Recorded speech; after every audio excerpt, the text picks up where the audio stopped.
As Western nations are grappling with a rising economic volatility caused by Russia's war in Ukraine, US Treasury Secretary Janet Yellen asked for a new Marshall Plan for the war-torn country.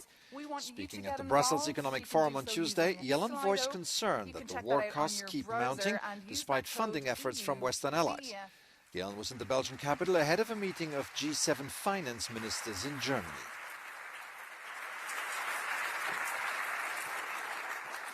What's clear is that the bilateral and multilateral support announced so far will not be sufficient to address Ukraine's needs, even in the short term.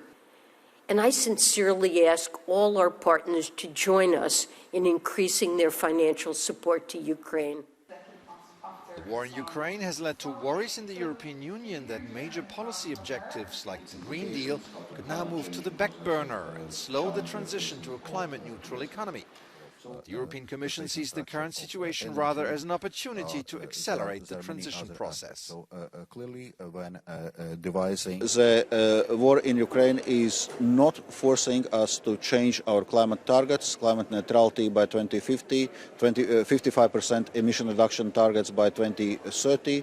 If anything, it's making this transition more urgent because we have taken strategic decisions quickly moving away from a dependence of Russian fossil fuels. I think it's good. Accelerating this transition is a noble goal, but not without sufficient social measures, warn labor unionists. For the moment, the Green Deal has to be first and foremost a social deal. No one should be left behind, no region should be left behind. But it should go beyond slogans. It has to be, there need to be concrete deliverables on the social dimension. And for the moment, we see recommendations, we see guidelines, but we don't see enough social action. Fighting inflation, restructuring the energy sector and keeping ambitious climate and social goals on track. Policymakers in the EU are dealing with multiple challenges that have the power to derail the European project. They can also create powerful and innovative solutions. Stefan Grobe, Euronews, Brussels.